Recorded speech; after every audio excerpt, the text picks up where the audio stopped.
Hi aspirants, ఈరోజు topic వచ్చేసి Telugu మెథడాలజీలో day 6 video అండి. సో ఆల్రెడీ డే 5 వీడియోస్ అనేవి అప్లోడ్ చేశాను. అన్నీ కూడా డిఎస్సి సిలబస్లో ఏదైతే మెన్షన్ చేశాడో అదే విధంగా ప్రతి టాపిక్ని కూడా ఇన్ డీటెయిల్గా ఎక్స్ప్లెనేషన్ ఇచ్చుకుంటూ వచ్చాము. ఈరోజు డే 6 వీడియోలో త్రిభాషా సూత్రం గురించి చూద్దామండి. ఈ టాపిక్ చాలా ఇంపార్టెంటు. టెట్లో పడవచ్చు, దీనిపైన బిట్టు డిఎస్సిలో కూడా పడడానికి ఛాన్స్ ఉంటుంది. ఆల్రెడీ ప్రీవియస్ టెట్లలో 2 టైమ్స్ బిట్ అనేది పడింది. సో అవేంటో కూడా నేను లాస్ట్లో చూపిస్తాను. ఒకటే అండి, మెథడాలజీ చదువుతున్నాము అంటే అక్కడ మనకు ఒక టాపిక్ కనిపిస్తుంది. ఆ టాపిక్ మొత్తంలో కూడా ఎక్కువగా ఎగ్జామినర్ దేనిపైన ఫోకస్ చేస్తున్నాడు అంటే మనం ఆ టాపిక్ మొత్తంలో కీ పాయింట్స్ ఏంటి, ఆ కీ పాయింట్స్ని పట్టుకుంటే మనకు ఆన్సర్ అనేది ఏ విధంగా వస్తుంది అండ్ బిట్ అనేది ఏ విధంగా ఫ్రేమ్ అవుతుంది, ఈ పాయింట్ ఆఫ్ వ్యూలో మాత్రమే చదవాలండి. మెథడాలజీ అంటే ఉన్నట్టుగా అక్కడ ఏముందో అదే చదివేసుకొని పట్టుకొని వెళ్తే వేస్ట్ ఆఫ్ టైమే తప్ప అసలు మనకి యూజ్ ఏమీ ఉండదు. అందుకే నేను మొత్తం సింప్లిఫై చేసి చెప్తున్నాను. సో ఒక కాన్సెప్ట్ తీసుకొని నేను ఇక్కడ ఎక్స్ప్లెనేషన్ ఇస్తున్నాను అంటే ఎగ్జామినర్ ఏ విధంగా అయితే ఫోకస్ చేస్తాడో బిట్టు పైన అదే విధంగా కాన్సెప్ట్ మొత్తం ఎక్స్ప్లెనేషన్ ఇస్తున్నాను. సో ప్రతి ఒక్కరు వీడియోని యూజ్ చేసుకోండి. ఏపీ వాళ్ళకి తెలంగాణ వాళ్ళకి ఇద్దరికి యూజ్ అవుతుంది. వీడియోలోకి వెళ్ళే ముందు ప్రతి ఒక్కరూ లైక్ చేయండి అండ్ హై పాయింట్స్ కూడా డెఫినెట్గా ఇవ్వడానికి ట్రై చేయండి. చూడండి, ఈరోజు టాపిక్ వచ్చేసి త్రిభాషా సూత్రం. చూద్దాం ఇందులో కాన్సెప్ట్ ఏంటి అని. నేను ఇక్కడ రాసిన ప్రతి పాయింట్ ఇంపార్టెంటే అండి. ఇదే విధంగా నోట్స్ కూడా ప్రిపేర్ చేసుకోండి. ఇంత మాత్రం చదివితే సరిపోద్దండి ఎగ్జామ్స్కి. స్వాతంత్రానికి పూర్వం ఇంగ్లీష్ని అధికార భాషగా పరిగణించారు. కరెక్టే కదండి. స్వాతంత్రానికి పూర్వం పరిపాలించింది మొత్తం కూడా బ్రిటిష్ వారే కాబట్టి వారి యొక్క లాంగ్వేజ్ ఇంగ్లీష్ కాబట్టి ఇంగ్లీష్నే అధికార భాషగా ప్రకటించారు. నెక్స్ట్ ఏంటి, స్వాతంత్రం వచ్చే వరకు దేశంలోని చాలా రాష్ట్రాల్లో ఇంగ్లీష్ అనేది ప్రథమ భాషగా, మాతృభాష లేదా ప్రాంతీయ భాష ద్వితీయ భాషగా ఉండేది. అంటే స్వాతంత్రానికి పూర్వం పరిపాలించింది ఆంగ్లేయులే కాబట్టి వాళ్ళ యొక్క మాతృభాషనే వాళ్ళు పరిపాలించే ప్రతి రాష్ట్రంలో కూడా ప్రథమ భాషగా చేసేసారండి. సో దీనితో ఏమైంది, ఇంగ్లీష్ అనేది ప్రథమ భాషగా ఉండేది, మాతృభాష అనేది ద్వితీయ భాషగా కొనసాగేది. అయితే స్వాతంత్రం తర్వాత ఏమైంది, రాష్ట్రాల పునర్వ్యవస్థీకరణ అనేది జరిగింది. ఎప్పుడు జరిగింది రాష్ట్రాల పునర్వ్యవస్థీకరణ? 1956లో రాష్ట్రాల పునర్వ్యవస్థీకరణ జరిగింది. సో రాష్ట్రాల పునర్వ్యవస్థీకరణ అనేది మెయిన్గా ఏ కాన్సెప్ట్ పైన జరిగింది అంటే భాషా ప్రాతిపదిక ఆధారంగానే జరిగిందండి. అంటే ఈ రాష్ట్రాల పునర్వ్యవస్థీకరణలో మెయిన్గా ఫోకస్ చేసింది భాషా ప్రాతిపదికపైనే ఫోకస్ చేయడం జరిగింది. సో దానితో ఏమైంది, దానితో భారతదేశం వంటి బహుభాషా దేశంలో ఏ భాషలు నేర్చుకోవాలి, ఏది జాతీయ భాషగా ఉండాలి అన్న అంశాల ఆధారంగా రూపొందించిన సూత్రమే త్రిభాషా సూత్రం. సో ఇప్పుడు మన భారతదేశంలో చూస్తే ఇప్పటికీ కూడా అనేక రకాల భాషలు మాట్లాడే ప్రజలు ఉంటారండి. సో అంటే మన భారతదేశం అనేది బహుభాషా దేశం. సో ఇలాంటి భారతదేశంలో ఫస్ట్లో ఏమైందంటే అసలు ఏ భాషని మాట్లాడాలి, ఏ భాషని ప్రాంతీయ భాషగా తీసుకోవాలి అనేది తెలియకపోతుండే. సో ఈ అంశాల ఆధారంగానే త్రిభాషా సూత్రం అనేది రావడం జరిగింది. త్రిభాష అంటే ఏంటండి, 3 భాషలు, అందులోనే ఉంది కదా 3 భాషలు. సో ఆ 3 భాషలు అనేవి ఏమేమి ఉండాలి, సో అది ఇక్కడ కాన్సెప్ట్. ఆ 3 భాషల్లో కూడా ఏ విధంగా ఉంటుందండి, ఒకటి ప్రాంతీయ భాష ఉంటుంది, ఇంకోటి జాతీయ భాష ఉంటుంది, ఇంకోటి అంతర్జాతీయ భాష. ఈ 3 భాషలు ఏమేమి ఉండాలి అని తెలిపేదే త్రిభాషా సూత్రం. ఓకే, అక్కడి వరకు క్లియర్ కదా. ఇప్పుడు చెప్పే కాన్సెప్ట్ చాలా ఇంపార్టెంట్. ఎక్కువగా ఎగ్జామినర్ ఈ కాన్సెప్ట్ పైనే బిట్ అనేది ఫ్రేమ్ చేస్తున్నాడండి. చూడండి, త్రిభాషా సూత్రాన్ని రూపొందించింది ఎవరు అని అడిగితే CABE రూపొందించిందండి. దీన్నే కేబ్ కమిటీ అని కూడా పిలుస్తారు. సో ఎగ్జామ్లో ఇదే విధంగా బిట్టుబడుతుంది.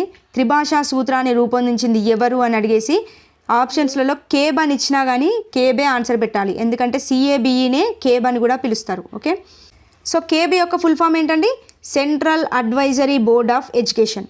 ఓకే, ఇది కూడా గుర్తుపెట్టుకోవాలి. దీన్నే తెలుగులో ఏమని పిలుస్తారు మరి, కేంద్రీయ విద్యా విషయక సలహా మండలి అని పిలుస్తారు. ఓకే, కేంద్రీయ విద్యా విషయక సలహా మండలి, దీన్నే కేబ్ కమిటీ అని కూడా పిలుస్తారు. ఇది త్రిభాషా సూత్రాన్ని రూపొందించింది. చాలా ఇంపార్టెంట్, నెంబర్ ఆఫ్ టైమ్స్ పడింది, గుర్తుపెట్టుకోండి. సో ఈ త్రిభాషా సూత్రం వచ్చేసి 1956లో వచ్చింది అని చెప్పేసి ఒక బుక్లో ఉందంట. 1968 అనేది ఒక బుక్, అంటే 1956లో రూపొందించారు అనేది ఇది ఓల్డ్ బుక్ అండి. 1968 అనేది న్యూ బుక్ అండి. సో మనం న్యూ బుక్నే తీసుకోవాలి కాబట్టి 1968 అనేది ఆన్సర్. ఓకే, ఇన్కేస్ ఎగ్జామ్లో 1956 ఇవ్వకుండా 1968 ఇస్తే అదే ఆన్సర్ పెట్టాలి. 1968 ఇవ్వకుండా 56 ఇస్తే 56 ఆన్సర్ పెట్టాల్సి ఉంటుంది. ఒకవేళ 2 ఇస్తే మాత్రం 1968 అనేది ఆన్సర్ అవుతుంది. ఓకే, కాబట్టి 2 గుర్తుపెట్టుకోండి. మళ్ళీ చెప్తున్నాను, త్రిభాషా సూత్రాన్ని రూపొందించింది కేబ్ కమిటీ 1968లో రూపొందించడం జరిగింది. ఓకే, సో ఈ త్రిభాషా సూత్రాన్ని అన్ని రాష్ట్రాలు అమలు చేయాలి అని చెప్పేసి ముఖ్యమంత్రుల సమావేశం అనేది జరుగుతుంది.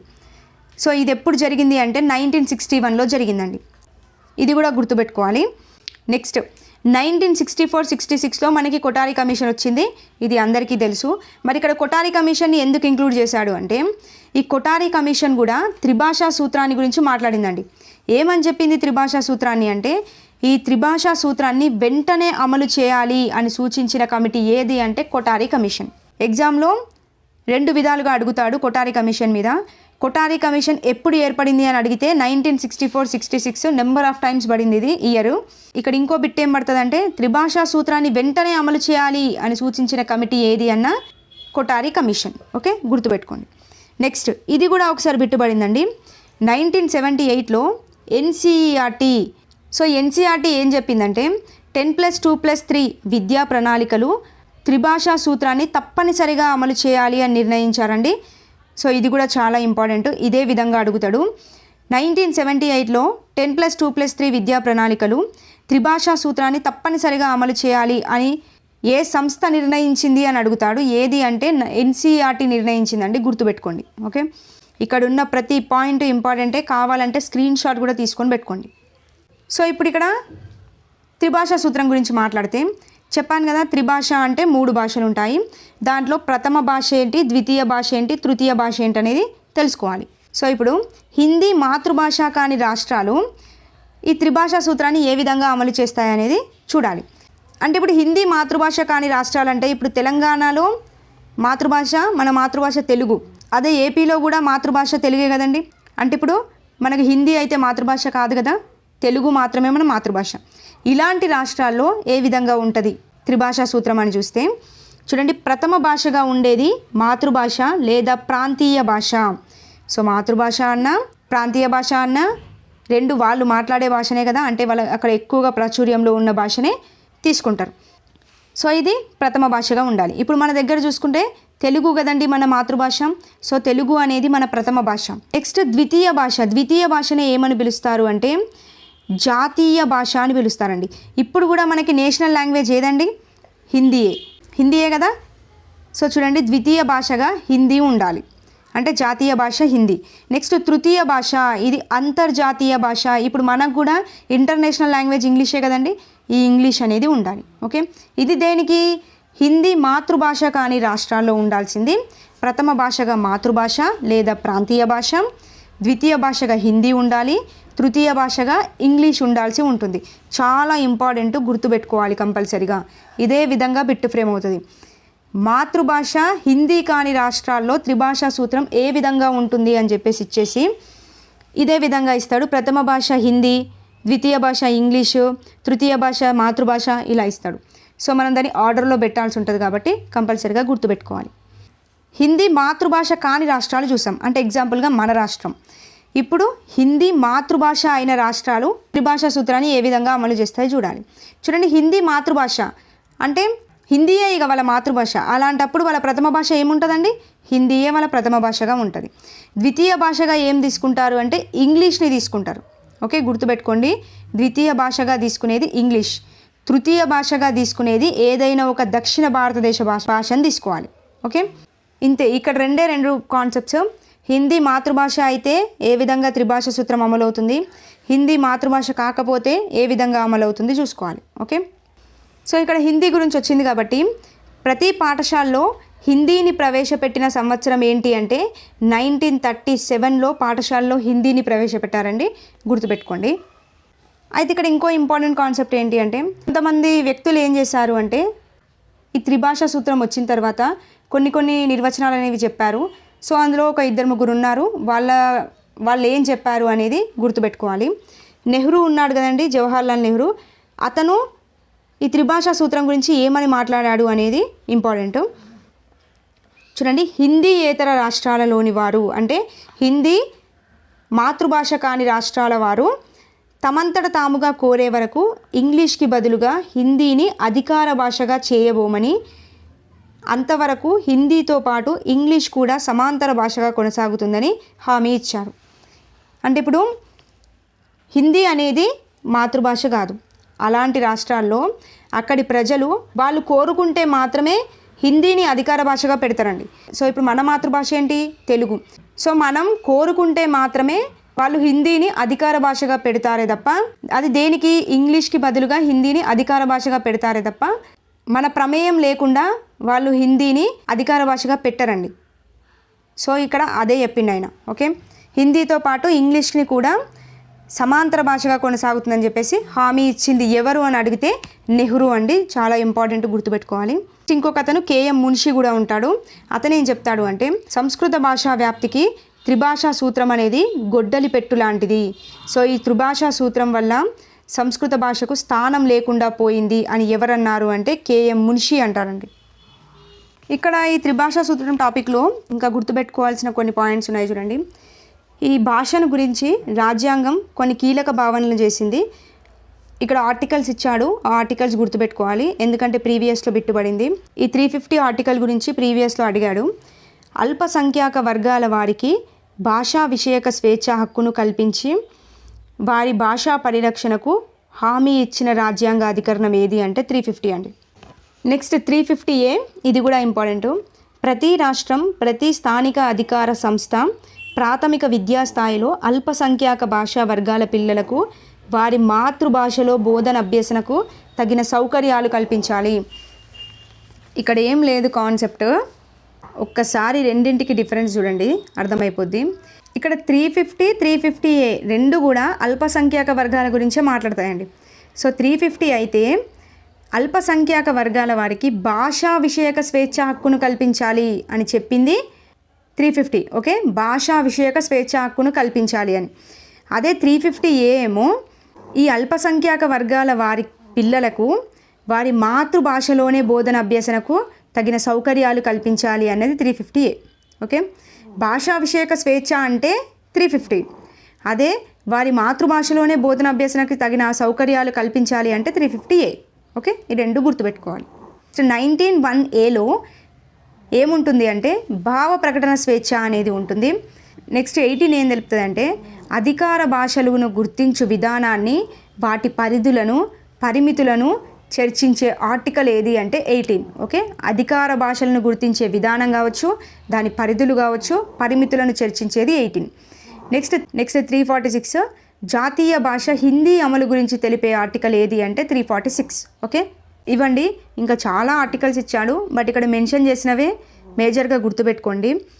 అండ్ ఇక్కడ ఇంకో పాయింట్ ఏంటి అంటే, అడిగితే త్రిభాషా సూత్రం యొక్క ప్రాధాన్యత ఏంటి అంటే ఇక్కడ ప్రాధాన్యత కలిగిన అంశం ఏంటి అని చెప్పేసి ఒక 4 ఆప్షన్స్ ఇచ్చేసి అందులో 3 ఆప్షన్స్ రాంగ్ ఇచ్చేసి ఒకటి రైట్ ఆప్షన్ ఇస్తాడు.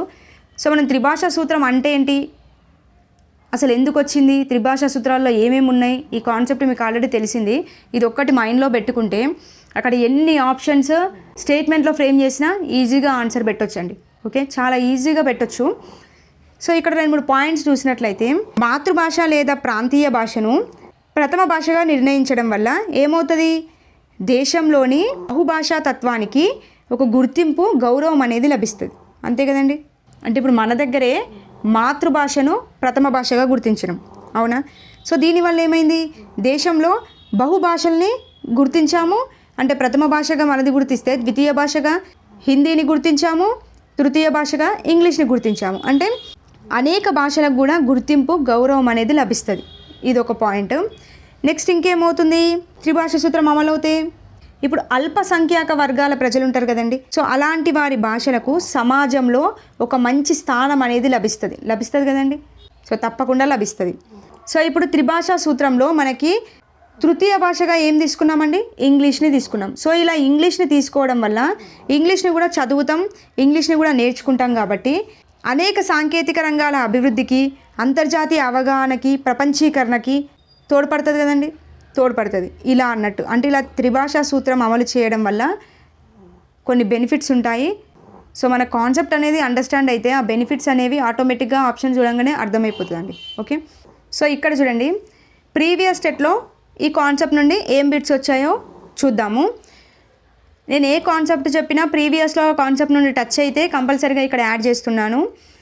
త్రిభాషా సూత్రాన్ని ప్రతిపాదించింది ఎవరు అని అడిగారు. సో ఎప్పుడు ప్రతిపాదించారు అంటే 1968 పెట్టాలని చెప్పాను. సో ప్రతిపాదించింది ఎవరండి? CABE ప్రతిపాదించింది. అంటే central advisory board of education, కేంద్ర ప్రభుత్వ విద్యా సలహా సంఘం అనేది ప్రతిపాదించడం జరిగింది. సో ఇక్కడ ఆప్షన్స్ రెండింటికి ఇచ్చారు కదా, అంటే ఇది ప్రిలిమినరీ కీలో ఇచ్చారు, ఫైనల్ కీలో మాత్రం ఈ కొఠారి కమిషన్కి ఇవ్వలేదు. సో ఇక్కడ క్వశ్చన్ అనేది ఈ త్రిభాషా సూత్రాన్ని తప్పనిసరిగా అమలు చేయాలి అని చెప్పింది ఎవరు అని అడిగితే కొఠారి కమిషన్ పెట్టాలి.